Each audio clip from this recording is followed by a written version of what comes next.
All right, we're live here. I have the pleasure, the honor of interviewing Glenn Sanford, visionary, founder of eXp Realtor, industry disruptor.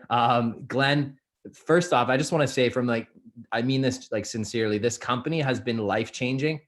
It's allowed me to do a couple things. Number one, it's allowed me to create a pension plan for all of our staff, which and our agents, which is unbelievable. You know, I'm so grateful for that. It's allowed me to make a more meaningful impact in a lot of people's lives throughout basically the world now with the global model that you have with eXp Realty.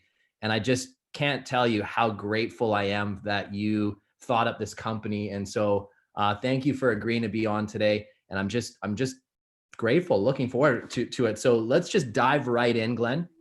I want to ask you the first question, which is, what was the motivation factor behind your decision to spearhead eXp Realty in the beginning? Hey, Jason, and hey, everyone. I see there's a ton of people here on Zoom. So this, I think there's 100, I think I noticed there. And obviously you're streaming through Facebook. So great to meet everybody here. And obviously those of you who are, I think everybody might be with eXp, obviously say hi to me on Workplace and connect with me there. You know, so going back in 2000, well, I started as an agent in 2002, and I'd been sort of in various different businesses and different roles, whether it be founder, CEO, whether it be somebody, you know, inside of those companies. But I got mentored by a lot of really what I'll consider to be formative business people, sort of recognizing what a business from an ownership perspective truly is and should be. And so that was really helpful for when I got into real estate. Having that background, it allowed me to quickly recognize that real estate, as much as it was being sold as a business that you could get into, it really wasn't a business that you owned. It was a business that owned you. And I sort of recognized very quickly the flaws in that. You know, I was a great salesperson. I was great at lead gen. You know, I was doing all my contract to close. I ended up, you know, hitting a lot of awards. You know, Rookie of the Year for, you know, first full year in the business. I was a top buyer's agent, #3 in the office. So I hit lots of the awards that went along with being active as a real estate professional, which was awesome. That was great. But I realized that very quickly that it was all 100% based on my ability to go out and produce. And so, you know, you research, and many of you probably already done the research. You know, what do you do to scale your business? You know, how do you build a team? You go, so you're kind of sold this, I don't want to say bill of goods, but there's a whole thing that the way to build financial security in real estate is to go and build a team. And then you build a team and you go, man, this thing only works, again, as long as I'm actively producing at the front of the pack, sort of helping the team sort of produce at a high level. And so I was a glutton for punishment. I didn't start just one team. I started 6 teams. And then we eventually thought, okay, well, the next thing we need to do is we need to convert this to a brokerage and figure out how to convert it to a brokerage. So we did that in 2007. We started a team-based brokerage. But again, it was a little bit of a slow grow mode. You know, we were pushing hard on building out our buyer-based real estate brokerage model, which was a great model, don't get me wrong, but we didn't see it truly scaling to really being really impactful for me and my family, and even the people that were inside the organization. We could see lifestyle income, but we couldn't see like life-changing income. So and so what we ended up doing that. We had a great 2007, a great first half of 2008, second half of 2008 hit. We ended up, and when you're successful, one of the big challenges when you're successful is it's hard to make changes, even though you know fundamentally those changes are good for you. And so that's, you know, you can call it the trappings of success, but a lot of times the trappings of success keep you at a certain level of production, a certain level of output.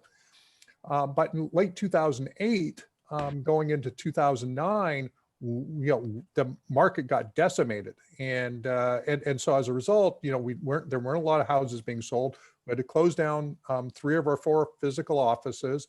We went to a skeleton crew on the 4th, but in that, we recognized sort of the perfect storm, which was that, high-speed internet had pretty much got everywhere at this point in time. So that was cool. So you could, had high-speed internet in, in terms of cable internet, and, 3G wasn't super fast, but it was, certainly better than what dial-up used to be at the home base level in 2002, 2003. And then the other piece was because of that, and we couldn't afford offices, we said, how do we build a business model that's not dependent on bricks and mortar?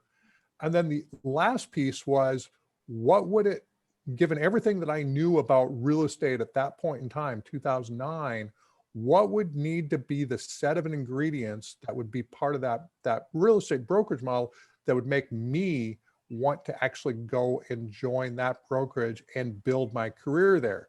And so, I knew that I was an entrepreneur. I could find agents to want to join. I did that when I was, building a team. I helped build a little bit of Keller Williams just because of just my being there. I built a brokerage to a certain level, but there were certain ceilings that were just fundamental to the normal business modeling around real estate. But we had recognized that, Keller Williams had been the fastest growing residential real estate brokerage in the history of real estate by introducing a thing called their profit sharing model. So we said, hey, we need some sort of model like Keller Williams, and we need to figure out how to 10x that model. And from our perspective, 10xing it meant creating a predictable amount of income when agents actually do transactions, because in the Keller profit sharing model, if an office isn't profitable, there's no profit shared. So, which makes sense. If there's no profit, you can't really share what you don't have. But we figured if we went with a non-bricks and mortar based model, we could actually share something much more predictable. So we called it our revenue sharing model. We thought that 10x'd profit share. So that was kind of our first 10x exercise. The other piece that eluded me as an agent, whether it be at the franchise level, I was a top agent at Prudential before I went to Keller, is I didn't get any ownership interests in the offices I was a part of. And I even asked if I could get an ownership interest in both the Prudential office and the Keller Williams office. And even though I don't even know what the total production, but I was probably 40 to 50% of the production in the Keller office that I was associated with. And they offered me a 1% interest in the market center. And that wasn't what I called meaningful interest. So for me, the two pieces that I thought would be really impactful was the ability to grow a brokerage inside the brokerage without having to put in all the infrastructure. And the second part was to actually be able to have some sort of meaningful equity interest in the brokerage. And so those became really the backdrop and the things that we wanted to solve for. And that's, ultimately what got us here today. I mean, those were the underpinnings, and then always thinking about it from the perspective of an agent. Like even though obviously I've got the title of CEO and founder and certainly and largest equity shareholder, none of those are part of my decision matrix. Everything that I think about is really thinking about, is it sustainable for agents? Are we improving the agent value proposition? And as a result, all the benefits that would come from, whether it be positional authority, being CEO or shareholder or what have you, all those other things, you get by default by making the right decisions, by doing things that are good for agents. So that's really kind of the mindset, and that's sort of how we approach stuff. I love that, Glenn. It's interesting for me. What I've found being here at eXp now for almost 16 months is that you've created a company that sees the agents as business partners, whereas every other traditional model that I'd sort of looked at really sees agents more as a profit center, if that makes sense. So maybe you can share a little bit about sort of the things that you saw that were broken with the traditional models out there. And again, we're not trying to put down models, but I think this was probably part of your decision making and how you structured the company. I'd love to hear your thoughts on what you thought was broken with the traditional real estate models. Well, innovation. Everybody can innovate from wherever they're at in their any company. I mean, and I do think that at some point, and there will be innovations that we haven't yet seen that will make eXp look broken, even though it's not broken. So like when, the innovations that we made weren't really that traditional real estate brokerage was broken. It's just there were ways to improve the model. So when I think about the first part is agents have been, literally they're the first truly mobile profession, like where you go to list homes, you work with buyers, you drive them around homes. So you think about that, the need for a physical office, is pretty limited. There was a study that Inman did a number of years ago that over 50% of agents that made over $100,000 a year didn't actually go to the office. So meaning that they were, maybe they turned it a contract, but they really didn't go to a physical office. And so the office is one of those things that is unnecessary for a large percentage of agents. And even if, in my mind, the way I think about it is, even if it was 10% of agents, and certainly, with COVID and everything else, it's certainly, it's way more than that. But if just 10% of the agents, you create a model for them, that's a big market when you think about US, Canada, internationally, what have you. So that's one piece. Another piece, and you think about real estate brokerage, there's a brokerage model for every agent out there, and there's still yet brokerage models yet to be created. But when you think about in the US, we got 1.4 million agents. In Canada, there's 100,000 or so plus agents across Canada. I don't know the exact number, but you think about that. I mean, these are big markets, and even at 10%, we're still only talking 150,000 agents or so of the total addressable market, and there's going to continue to be innovations outside of that. So, to your point, it's not to suggest that brokerage models are broken. It's just there's going to be innovations that are going to appeal to a certain set of agents, and that's what we want to do, is just continue to be more and more appealing to a larger and larger body of agents where eXp makes sense. Yeah, love that. So, I mean, on that note, Glenn, eXp's made some strategic acquisitions. Verbella, the online software that we use for our meetings, and basically it's really brilliant, that concept. You also made an investment, or we've made an investment this year, in Success Enterprises, and also in what was the IDX Showcase IDX. Showcase IDX. Yep. Can you talk a little bit about, I mean, being a shareholder, and there's quite a few shareholders on this call. I mean, can you talk about sort of the vision behind some of those acquisitions? Yeah. So, when we're looking for like big gaps and big opportunities. So so eXp Realty, when we first became a public company, it was eXp Realty International Corp, I think was the name of the company. But for my perspective, I really thought, in terms of aligning my personal interests as a investor, business person, entrepreneur, in order for me to align my interests with the agents and brokers that I ultimately serve, I needed to make sure that I wasn't competing with the agents in terms of mind share and opportunity. And so that was something that I take really seriously. If you look at a lot of other companies out there, you've got the founder, CEO, whatever, and they create 2 or 3 or 4 or 5 different enterprises, and yet maybe the core group, in this case we'll say agents, don't get any of the advantages that the founder, CEO gets from those things. And I could certainly point at a few folks, and you guys could probably come up with some ideas of where the very visible founder, CEO, has 3 or 4 or 5 different interests, and it doesn't really impact agents in any meaningful way because they're keeping all the benefits. So for me, I wanted to make sure that anything that I did didn't compete with our agents. So first and foremost, collaboration and community in terms of powering the enterprise is a big part of eXp. And I always wanted to own a virtual world for work platform. So that for me, I think was key. In fact, when I,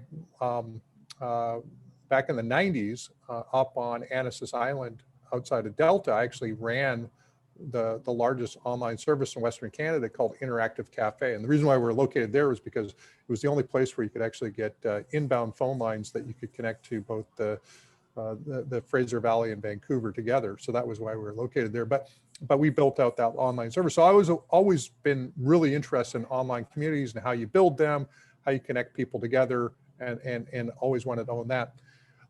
So we got an opportunity to buy Virbela. eXp, the biggest customer of Virbela, made sense to roll that in.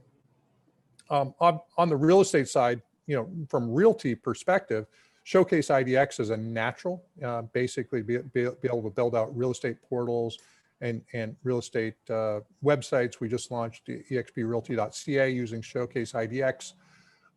It's still early stages on that. So it's just, we got off our old platform. Now we're going to iterate and build out that platform across Canada. We're getting ready to actually operate a portal in the US. exprealty.com is about ready to switch over. And then there's a whole bunch of iterations that come behind that. And so we just wanted to own that platform. And then the other one, which was the Success Magazine piece. Success, we were the single biggest customer. We were doing bulk subscriptions of Success Magazine and mailing it out to all of our agents for the last couple of years. And the reason being is because I think it was a great way to show how important personal development is from my perspective, from the company's perspective, and showing our investment in agents in terms of personal development, sales skills, interpersonal skills, relationships, all the things that sort of epitomize the word success. And then really was just kind of this unique opportunity that showed up because of my relationship I developed with the owner of Success Magazine previously.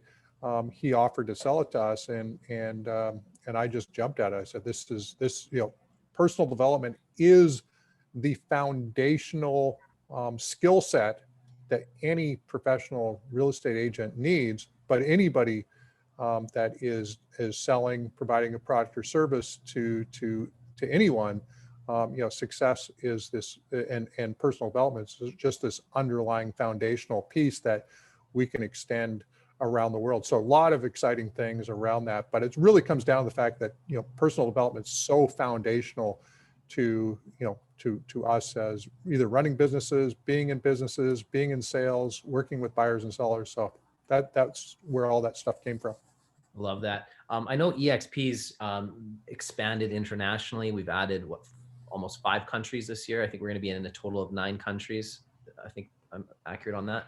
Yeah, I think we already are. I think we just announced France on yesterday, if I'm not mistaken. So that's super exciting. So when I think about like the Showcase IDX investment, and I happen to know in North America, we have organized MLS and IDX feeds where people can feature their websites, but that's not the case in every country. Was some of the strategic investment behind having something like Showcase IDX to be able to bring a stronger value proposition in some of these other countries in the future? Yeah, for sure. I mean, at some point, it makes sense for us to leverage the Showcase IDX platform in these other countries. In these other countries outside of the U.S. and Canada, as you mentioned, there's no MLS, and so we have to basically cobble together the customary tools that agents and brokers are used to in those other countries, so that they can effectively switch over without missing a beat, just like they can do in the U.S. and Canada. Agents can easily move their license over to eXp, and their business shouldn't miss a beat at all. In fact, and you may have seen this even yourself, but a lot of times just the masterminding and everything that takes place inside of eXp, their business now goes to a new level because of that. But the actual switching over to eXp is pretty easy. So we just want to make it really seamless for agents to make the move in other countries. And then 2, we want to then develop tools and technologies that streamline the real estate process in these countries. Like Mexico's going nuts right now. We just announced Mexico, I think a week and a half ago or something, and I think we're like 200 or 300 agents already joined in Mexico, and there's no MLS in most all of Mexico. There's not even any licensing requirements in a large portion of Mexico. So it's a strange animal. So there's going to be a lot of tools and technologies that we think that we'll be able to build based on our experience all over the world, and Showcase could drive some of that. Yeah, no, that's amazing. Glenn, when you think about eXp, who do you think eXp is best suited for? What type of agent would you say would get the most benefit from eXp as a model? Well, we're trying to improve every segment over time. But I think that, the most appealing, like if you're a top producer at another brand, and you make the move to eXp, then it allows you to monetize your reputational influence by making the move to eXp. And so when you're a top agent and you've built great relationships locally and at a distance, because you've probably been involved in masterminding and working with agents across the country, you've got a lot of value that your current brand is getting that value and you're not really monetizing. So I think about the top producers being the ones that can really take advantage of the eXp platform the fastest and the most. Now, the second part, of course, is that with all of those top producers comes the opportunity for agents who aren't there yet to now, because of the way we've structured all kinds of the benefits inside of eXp, to now mastermind with some of these best and brightest that may have attracted you to eXp or may just be part of the eXp ecosystem and are there. So we've developed a really robust icon program where agents and brokers who are top in the game, are actually financially incented to actually share their best practices with other eXp agents.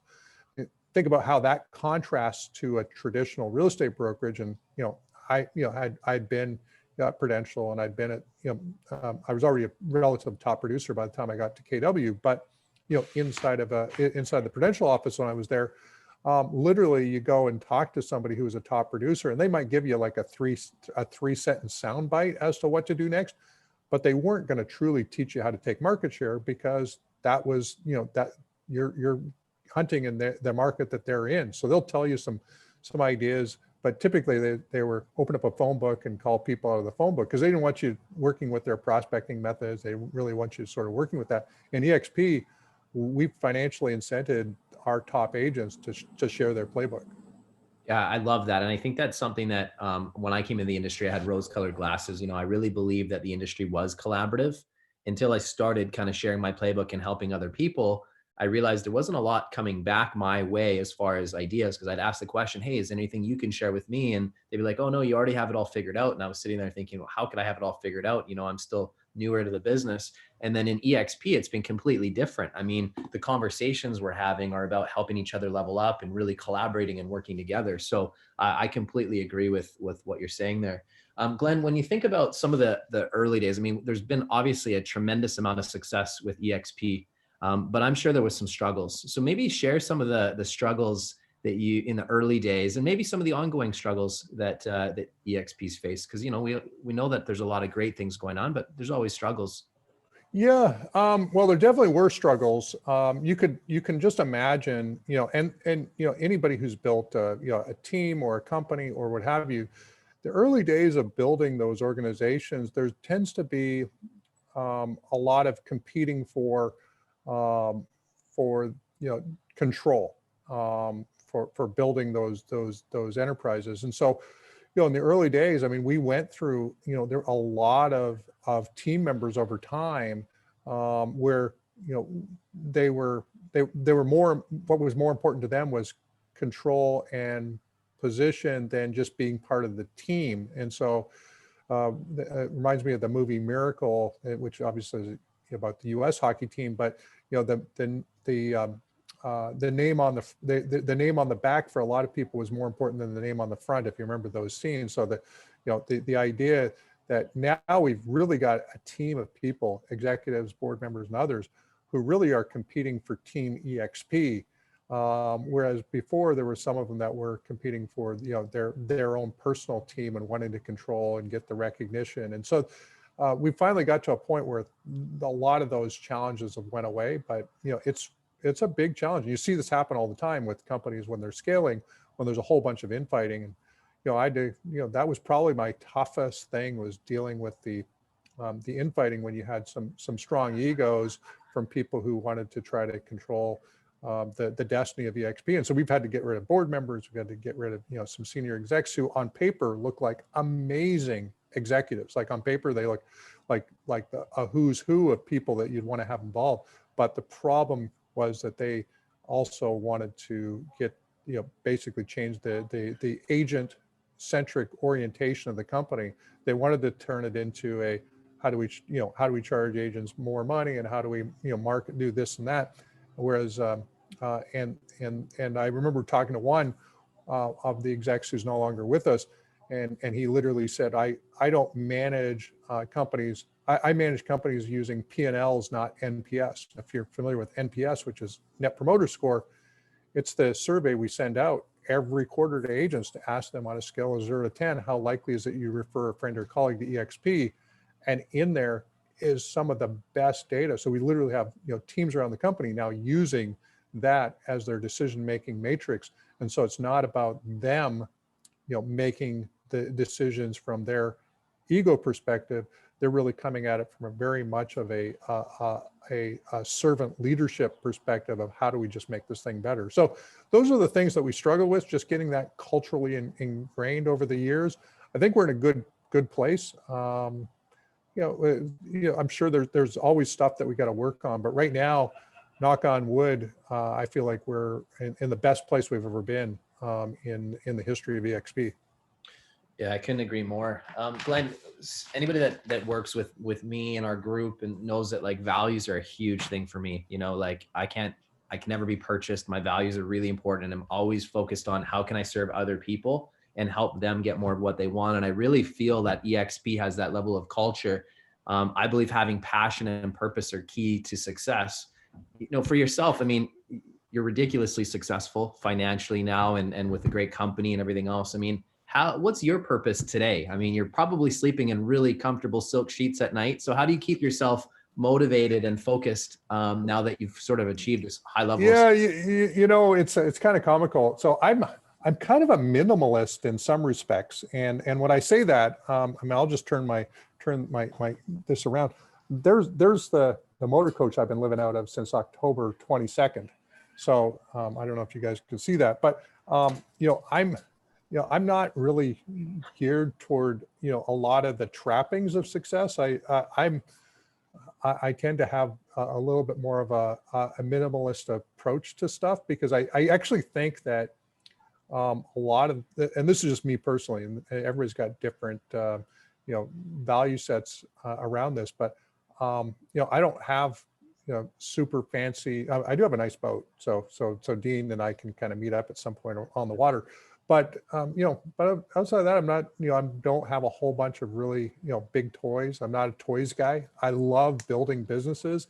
I also think that success is something that you have to continually figure out, if your goal is to be successful, even financially, but you have to continually figure out ways to stay hungry and to continue to want to lean in. Anybody who's been successful probably has tried coasting 2 or 3 times during their life, and they found out that coasting sucks. You can only play so many video games. You can only play so many games of golf, and then you go, man, I need to lean in and actually, figure out ways to think bigger and do that type of stuff, and then get, and I think values, you mentioned values.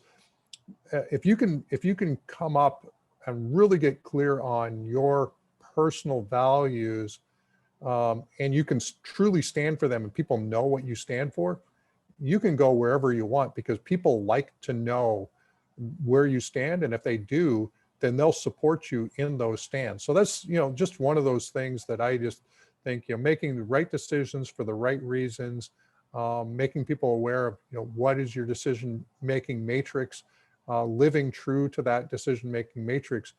People love to be around people that they know, like, and trust. And trust comes down to, how do they operate? I love that. I think it's so cool that you're living in a place that you can clearly more than comfortably afford. And I love that. I have the same sort of value system myself. I'm not motivated by material things either. Although a nice boat would be something on the list in the future. So kudos to you on that one.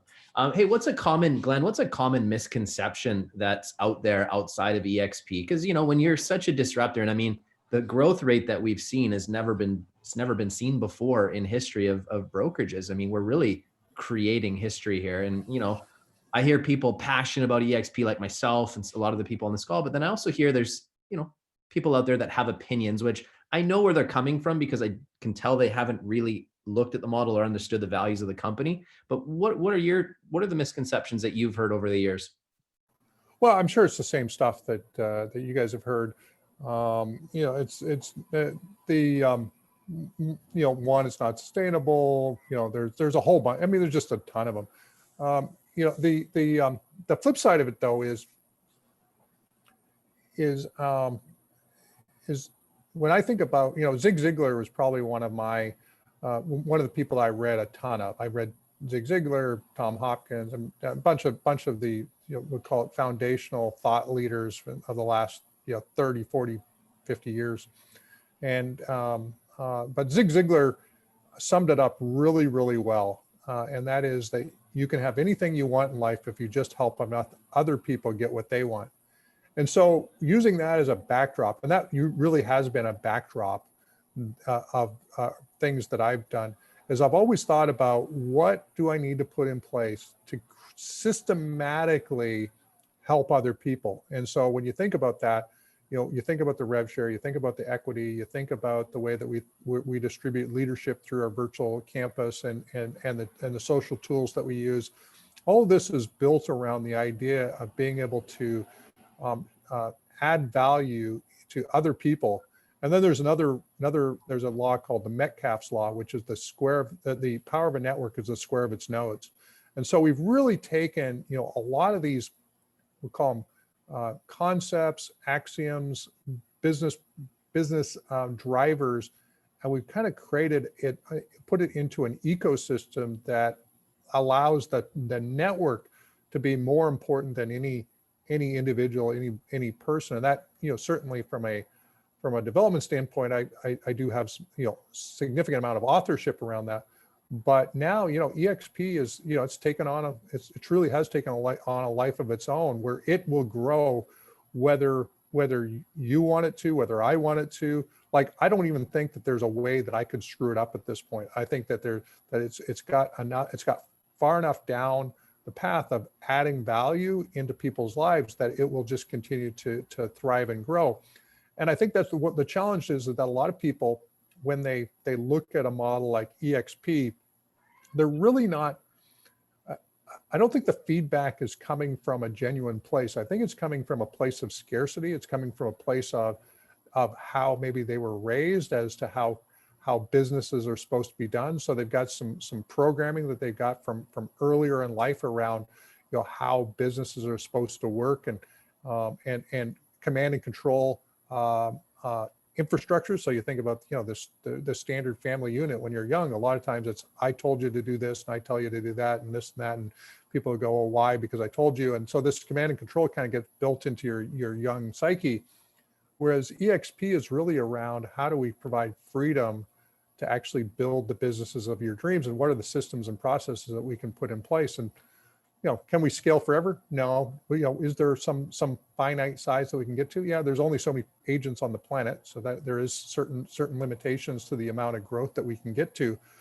But there's in terms of business models and systems, it's using some of the most powerful ways that companies have grown over the years very effectively, and as a result, it's, we got a long ways to grow. Yeah. So, I mean, we're sitting at almost 40,000 agents right now, Glenn? Little over 40,000. Yeah. So 12 months from now, where do you think we land? Yeah. So that's a little bit of a catch-22 in that as a public company, there's certain things I can't say, Sure, okay. specifically, but the way I talk about it is that historically, since we've started eXp, we've grown, 50% year over year, pretty much from inception. And even this, even the last press release, which we did on Monday, our agent base is up 60% year over year from the same time the previous year. So if you just think about 50% year over year, 40,000 agents, that means there are 60,000 plus. You talk to folks like Dave Kennord, Michael Valdez, I'm sure, John Humphreys and others. There's some folks that are talking about 100,000 agents by the end of 2021. So I call that aspirational, but I don't think it's impossible. It's just out of reach, but not out of sight, as sort of Dennis Waitley would say. Yeah. Glenn, the stock program has been just unbelievable. I mean, just being able to purchase stock at a discount every month, from my commission checks. These are fees I would have likely paid somewhere else. And we can do that up to 5% of our commission checks. I mean, the growth of the stock this year has been unbelievable. I mean, I know you probably can't talk on some of that, but I mean, literally I was buying the stock last year when I started around $7.50. And I think yesterday it closed at almost $72. Yeah, 72.72. It closed at yesterday, US. Yeah, so pretty crazy, pretty surreal. Obviously, I have a few shares, as you might imagine. So I joined the 3 Comma Club earlier this year. So that's incredible. It's been an incredible company. Thank you for everything that you've dreamt up and thought of, and the work that you put in, and you put a great management team together too. And it seems like you really do see us, the agents, as your partners. And just the fact that you'd be willing to come in and do this today, I think goes to show that that's genuinely the culture at eXp. What I'd like to do, Glenn, if you're open to it, is I'd like to open it up to questions from people that are on the mastermind today. We're up to 139 just in our group right now. On this. Oh, for sure. So yeah, that would be great. So there's some questions that came in that I'm going to go through with you. So let's see here. We talked about growth projection. What new international market are you most bullish on? Well, I mentioned Mexico is going to be, we've got so many agents and brokers that are sort of on the border there. I don't speak a word of Spanish, so that makes it a little tough for me to go down and help out too much. But Mexico's growing crazy. But all the markets that we're moving into, they have some level of reasons why Michael Valdez, who ran international for Realty, so that's, Realty is, Coldwell Banker, Century 21, ERA, Better Homes and Garden. So a lot of the major brands, but he ran international for 14 years for them. So he's picking these markets based on a number of different criteria, but they're really around, which markets does he think that we're going to make the biggest impact, and where do we have great leadership showing up. So I know that, sometime right after the new year, he's going to announce the next number of countries that we're going to move into in 2021. And he does not lack ambition. So there's going to be a few more countries that we're going to definitely announce early next year. Oh man, that's exciting. I can't wait. Somebody asked, are there any plans to increase brand awareness to the public? When I mention to people that I work for eXp, they don't recognize the brand. I have some thoughts on that, but obviously love to hear yours. Yeah, every brand was started, as a brand that people didn't recognize, and whether it be, Remax, Keller Williams, Century 21, what have you. Of course, up in Canada, Royal LePage, Sutton, whatever. All these brands started, small at one point in time, and then eventually they got larger. So from our perspective, whether it be the association with Success Magazine, which I think is going to make a big impact, we think there's a lot of really cool crossovers there. We're very agent centric, so like agents are driving the brand, but we've got agents and brokers in some cities, and in Canada we got, you look at, I'm sure even yourself, I mean, the amount of probably advertising that you're personally putting out that's eXp branded is pretty substantial. And so it really comes down to, how much you as an agent want to put into it. One thing that I can say from personal experience. So I started at Prudential. I went to Keller Williams when Keller Williams wasn't even a recognized name. And even though I'd built a really good personal practice at Prudential, nobody cared. My business didn't miss a beat going to Keller. Then I started a firm, which is called Buyer Tours Realty. And I went from Keller to Buyer Tours. And the business didn't miss a beat again. And then we started eXp and the business didn't miss a beat again. So what's interesting is that there's a lot of people who believe that the brand and brand recognition drives your business. And it may have a slight amount of impact, but it's pretty small. And certainly with all the recognition that eXp's got over the last 12 months or so, eXp, any lack of awareness should be able to be offset pretty easily with all the rewards and recognition. We just, by the way, it'll be out. Well, it may be up on Harvard's website now, but we are the only real estate brokerage in the history of real estate that actually has a Harvard case study attached to it. So we've got a Harvard case study coming out next month. I'll be actually talking to a bunch of graduate students as part of an extension MBA program from Harvard in February, talking about the eXp business model. Oh man, I'm excited to read that. That's going to be fantastic. And I think a big thing with eXp as well, it's really the way I've looked at it is it allows me to kind of, in a sense, build my own brokerage and build our own brand. Like for us, we've always focused on building our own brand, and we really have very little limitations with eXp. As long as we meet the minimum council requirements, we really have the ability to make an impact and build our own branding. And we actually saw, this was our very first year, Glenn, with eXp. And we did a comparison 2019 versus this year.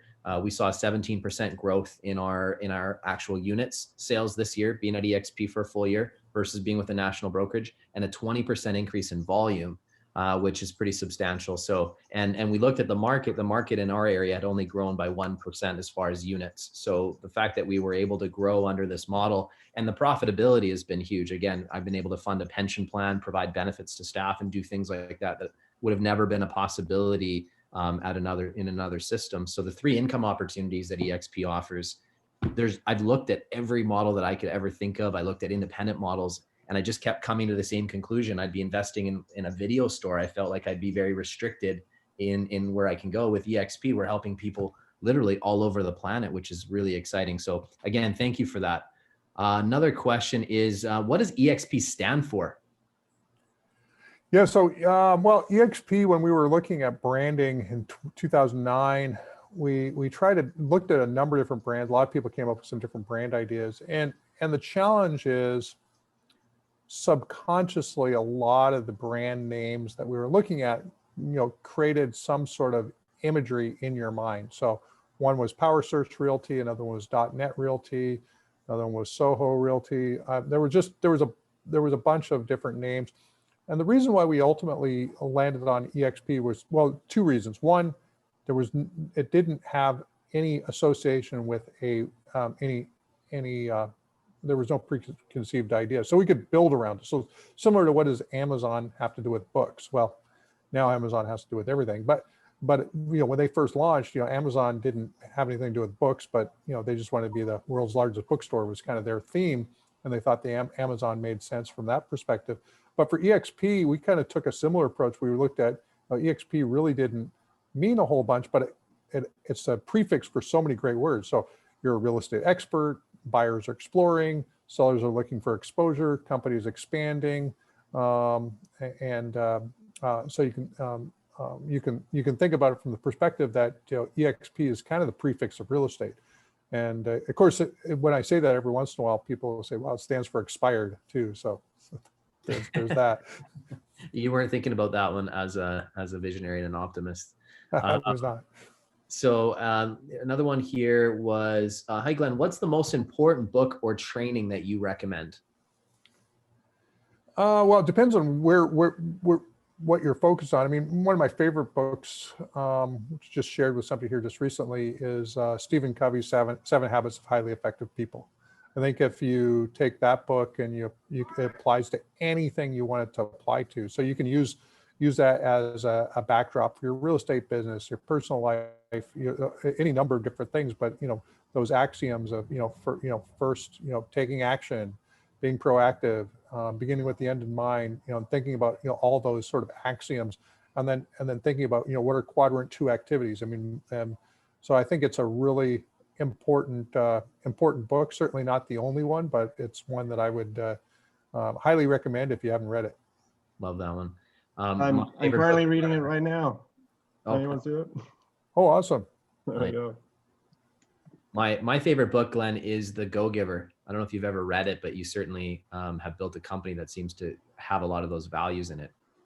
Yeah, I haven't read it, but I did figure out early on in life that if I, so I see this happen quite often with people that they'll say, well, I'll only introduce you to this person if I know I'm going to get compensated for it, or this or that. And I've always been one that just connects people. Like if you have an idea and I'll just say, well, have you talked to this person, or let me make an introduction, or let me connect you, and I don't need I don't need anything from it. I just want to make sure that I just want to make the connection. And it's a different way of sort of approaching things, but that ultimately really allows for sort of these spontaneous relationship building activities that allows you to be in the flow of new ideas. Those we and real estate's kind of a it's a unique deal in that we're working with buyers and sellers, and there's listing agreements, potentially buyers agreements, and those types of things. So that's part of our profession. But outside of that, as much as you can be a connector is just going to lead to more real estate transactions. So so if you connecting, and even if you end up not getting a deal or what have you, try. I think another thing is don't try to maximize your income. I think that's one of the other things that I've learned is that anybody who tries to maximize their income on the activities that they're doing probably doesn't have a lot of income.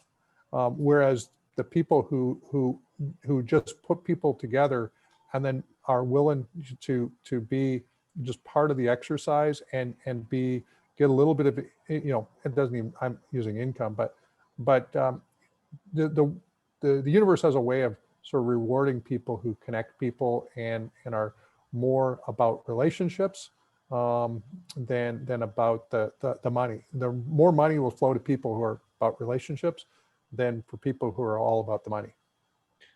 I love that. One of the things that I always preach is I say, as humans, we often make decisions from a selfish standpoint. But if you can come from a place of being selfless, where you think about how can I help people get more of what they want, that's when you start really hitting new levels of abundance in your life. And I know that's been very true for me in my personal life, over the last 5 years. So, it's really cool to hear that from you too. Now, there's another question here that's, Glenn, what is it that you do for fun? Well, I'm a geek, so I mean, I love like exploring tech stuff. So I'm still, even last few days, I've been playing with a platform called Discord. So looking at, launching some Discord servers for a project that I'm working on. So I love tech. I love that type of stuff. We've been definitely enjoying traveling by motor coach. So we came through St. George, Utah, Sedona, did some 4x4 stuff when we were in Sedona. So been enjoying that. A little bit of golf. I've always been a runner, so I like to get my runs in. But I think the cool thing is I get to do for work what I enjoy as well. So I don't. Some stuff's a little bit tiring when we're not in flow, but for the most part, I enjoy this. I enjoy building the company. And That's cool. I love it. Somebody asked, interested to know if you personally still work in the business as an agent on a client basis. For some people, it's a passion and a lifelong one. So just curious if you're still in production. Yeah. So I let my license lapse a number of years ago. So I'm not an active licensee at the moment. And that really just came down to the fact that I just didn't have the time to do the continuing ed hours. I probably wouldn't be at this point a active agent just because I've got so many things going on. Even if I had my license, I tried even back in probably 2011 or 12 to represent a couple of clients, and I found that the intensity of the work that's necessary to properly represent a buyer or seller is just tough when you're also running a company. Yeah, no, I understand that for sure. Somebody asked, what does Glenn's work week look like? It's I get up around 6 in the morning. I end up just surfing through a few things, whether it be social media news or what have you. By about 6:37, I start to dig into my I've got a stand-up meeting I have at 7:30 a.m. Pacific, but by about 7 I'm starting to dig in, just get organized for that meeting. And then there's just a number of meetings that sort of show up during the day. I typically don't schedule out a lot of meetings too far in advance. So normally about a week out is about all of my ad hoc meetings that I get scheduled into my calendar. I try to leave it fairly open after 3 o'clock in the afternoon. So I'm usually done by 3. But I'll typically work on a little bit of stuff. I get a run in normally. In fact, I've got my run scheduled for 5 minutes from now. So I'm gonna go for a run and already in my running gear. So I just need to get out there and get my 3.5, 4 miles in. Awesome. Well, I'll try and sneak in a couple more questions before we let you go for your run, Glenn. And I appreciate your time. This is amazing. What's the number one thing you see agents doing agent attraction wise that gets you the most excited? It's really tough because I think that the best agent attractors are people who are doing the real estate business at a high level. So so I think one of the biggest ways to attract the best agents is also to figure out a way to help lots of clients. And then so you're talking to people from a level of experience that resonates with a larger amount of agents. Whereas, I see some people, like the opposite would be, what do I see the worst? Somebody who literally has no experience in real estate that gets their license and just starts to try to recruit agents. It just ends badly for everybody involved for the most part. I mean, there's a few probably edge cases where that's not the case. But I think, if somebody gets into the business, they truly need to be working on representing buyers and sellers at the highest level possible. And then when it comes to attracting other agents, it's just going to be really easy because they understand what it means to be an agent. They understand the pain points firsthand. And so it becomes a natural for them to have a conversation about eXp. Love it.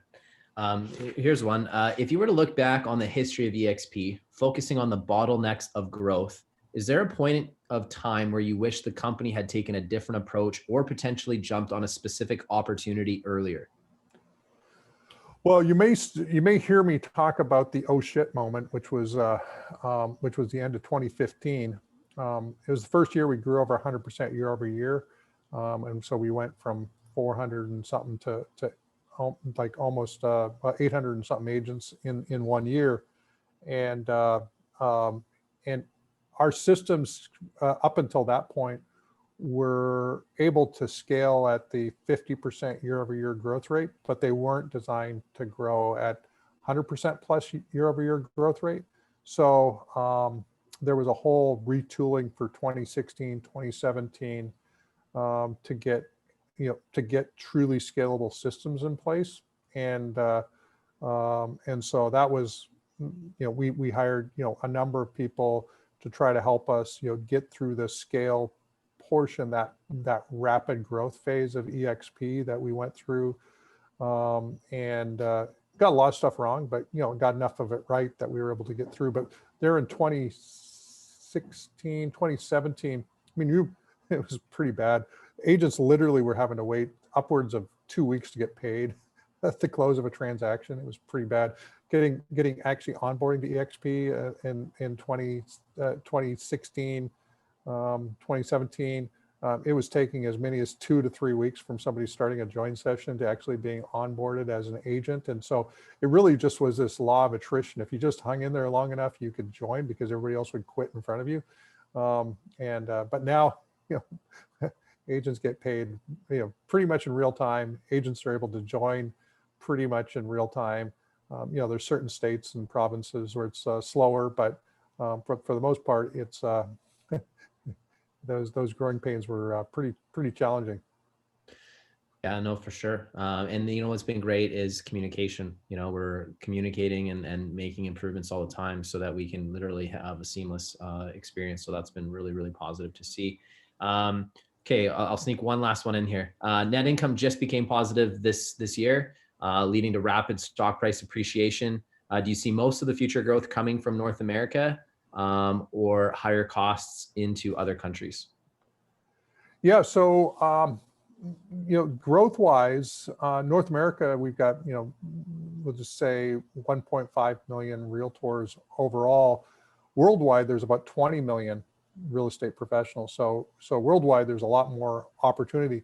The one thing about North America is that North America is because of the competitive nature of residential real estate and because of the way multiple listing services work and other things, real estate brokerage in North America is actually a very, very low margin business. So you talk to somebody who owns a bricks and mortar real estate office, and you're going to talk to somebody who's probably not making much money. Right now they might be, because just the housing market's pretty hot, but for the most part, it's not a really great business to be in. Internationally, you're talking about markets where 50-50 is a more typical split for a real estate agent. In fact, in some cases, 50-50 is generous. So for us, we're able to introduce like a 75-25 model and be the best in that market.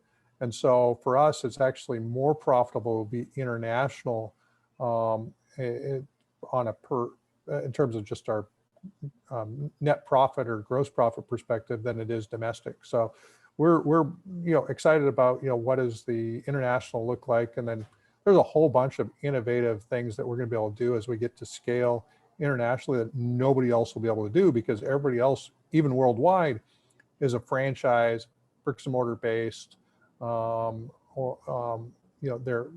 single offices.